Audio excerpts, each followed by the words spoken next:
Il-kwistjoni tas-Sirja, l-instabilità fil-Libja u l-migrazzjoni kienu wħud mis-suġġetti li tkellem dwarhom il-Prim Ministru Joseph Muscat meta indirizza lil korpi diplomatiċi f'pajjiżna dan fl-okkażjoni tal-bdil tal-awguri għas-sena l-ġdida. Il-Prim Ministru appella lil gvernijiet li tagħhom l-ambaxxaturi huma rappreżentanti biex ma jibqgħux passivi quddiem is-sitwazzjoni fis-Sirja u dan għax sempliċiment il-kwistjoni hi komplikata.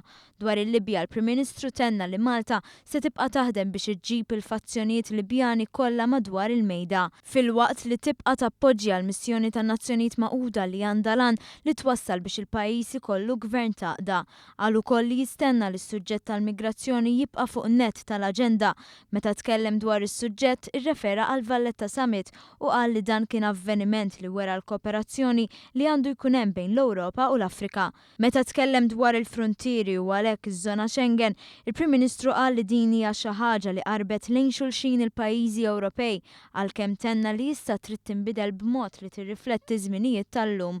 Fid-diskors tal-Prim Ministru ma naqsitx referenza lejn il-Presidenza tal-Unjoni Ewropea li Malta se tieħu f'idejha bħal dan iż-żmien sena u sostna li mingħajr dubju Malta se tqum għall-okkażjoni.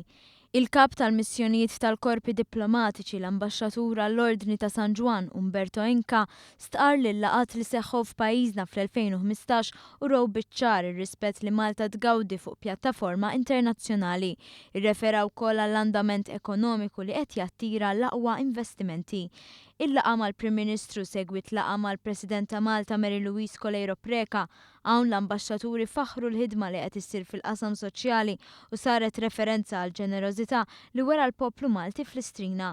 Sar diskors dwar il-bżonn li l-pajjiżi juru ħniena, partikolarment ma' pajjiżi li qed jiddependu fuq għajnuna umanitarja. Min-naħa tagħha l-President Mary Louise Coleiro Preca esprimiet it-tama tagħha li s-sena 2016 tkun waħda tiżjed dialogu, tiżjed azzjoni u paċi madwar id-dinja.